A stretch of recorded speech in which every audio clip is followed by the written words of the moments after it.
200억 달러가 넘는 제작비가 투입된 그레이맨은 제작비의 규모처럼 극장에서 보는 것이 좋은 선택이라는 생각이 듭니다. 영화 시작부터 끝까지 쉬는 시간도 없이 액션이 휘몰아친다는 표현이 아깝지 않을 정도로 영화 내내 액션이 난무하는 그런 영화입니다. 영화 시작부터 제목의 의미를 알려주는 시퀀스로 시작을 하고 이후에 처음으로 등장하는 사건 등을 통해서 각 인물들의 스탠스와 캐릭터들을 확실하게 알려주는 간결함을 보였습니다. 편집에서도 상당히 빠른 속도로 이야기가 전개가 되고 여러 액션 시퀀스에서도 시간을 끌지 않고 바로바로 전개되는 면에서 시원시원함이 느껴집니다.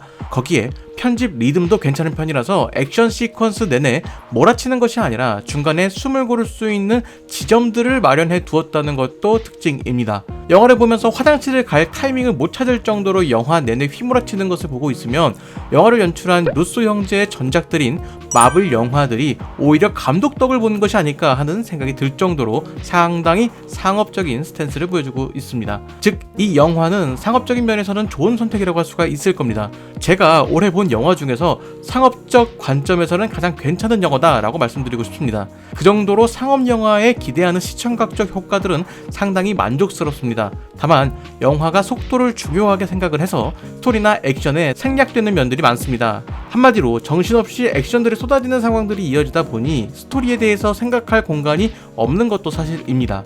그렇기에 복잡한 화면 구성을 원하지 않는 분들은 이 영화가 안 맞을 수도 있겠다라는 생각도 듭니다. 그럼에도 많은 상영관에서 개봉이 이루어지지 않았다 보니 접근성이 떨어지는 것이 사실입니다. 개봉 2일 전까지는 예매가 불가능했었고 전날이 되어서야 예매가 가능했습니다. 영등이 홈페이지를 참고해 보니 등급 분류 일자가 7월 11일로 개봉 2일 전이라는 것을 확인할 수가 있었습니다. 영화를 보면서 가장 놀라웠던 점은 감독이 사건을 키워가는 방식입니다. 이것이 이 영화가 이렇게까지 액션을 만들어낼 수 있는 포인트로 보이는데 영화 중반쯤 되면 어쩌다가 사건이 이렇게 커진 거지? 그저 주인공 하나 잡자고? 라는 생각을 하게 됩니다. 거기에 액션과 액션이 연결되는 지점도 상당히 자연스럽게 연결되는 것이 특징입니다. 한마디로 스노우볼을 상당히 잘 굴리는 영화다라고 할 수가 있을 겁니다. 거기에 영화의 특성상 장소를 이곳저곳 옮겨 다님에도 이동하게 되는 이유가 분명하게 존재합니다. 즉, 인과가 확실하게 존재하기 때문에 이야기 전개에서 어색함이 느껴지지는 않는다는 것이죠.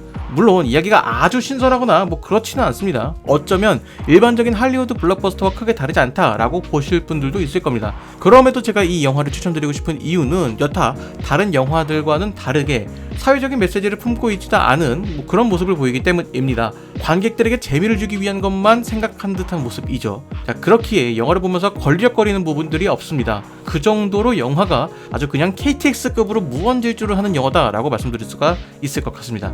자, 이 영화를 본 뒤에 루소 형제에 대한 신뢰가 좀 생겼다라고 말씀드릴 수 있을 것 같습니다. 극장에 개봉하지는 않았지만 루소 형제는 애플 TV 플러스를 통해서 체리라는 영화를 제작을 하였습니다. 톰 홀랜드가 주인공인 이 영화는 마약 중독과 외상 후 스트레스 장애를 겪고 퇴역한 군인들이 은행을 털기 시작한다는 이야기를 담고 있습니다. 이런 영화가 있다는 것을 알고만 있었는데 이번에 그레이맨을 보면서 이 영화도 보고 싶다라는 생각이 들었습니다. 이것 때문에 애플 TV 플러스를 다시 구독하게 되었고요. 자, 오늘의 이야기는 여기까지입니다. 여러분들은 그레이맨 어떻게 보셨나요? 댓글로 남겨주시면 감사하겠습니다. 저는 다른 이야기로 돌아오도록 하겠습니다.